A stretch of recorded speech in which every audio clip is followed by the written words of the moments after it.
د طالبانو دفاع وزیر ملا محمد یعقوب مجاهد وایي د ملت مشروع غوښتنې باید ومنو. دا چې څنګه ولې ملګرو که تاسې هم غواړئ چې پوه شئ د ویډیو تر پایه سره پاتې شئ او د تازه او مهمو خبرو لپاره در سره پښتو نیوز چینل سبسکرایب کړئ. د طالبانو دفاع وزیر وایي د ملت مشروع غوښتنې باید ومنو. هیڅکله باید تکبر، غرور او عجوب ونه کړو. په هر وخت کې باید د ملت مشروع غوښتنو ته لبیک ووایو. په افغانستان کې د طالبانو د حکومت چارسمبال دفاع وزیر مولوي محمد یعقوب مجاهد د طالبانو د نظام د پایښت د ملت د مشروع غوښتنو له پوره کولو سره وتړه.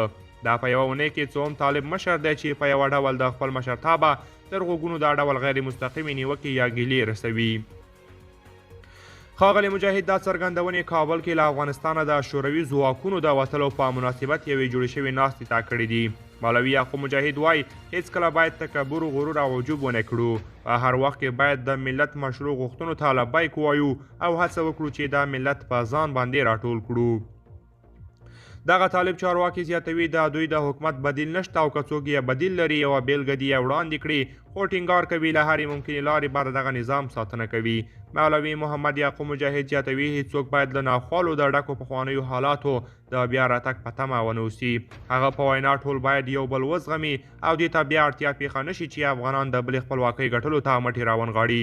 په ناسته کې بل طالب چارواکي او د قانون او پټرولیم وزارت سرپرست شهاب الدین دلبر هم هغه لاملونه په ګوته کړل چې د په وینا له امله یې پخواني نظامونه له منځه تللي دي.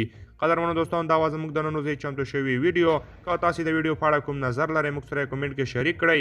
تر بیا ښه وخت.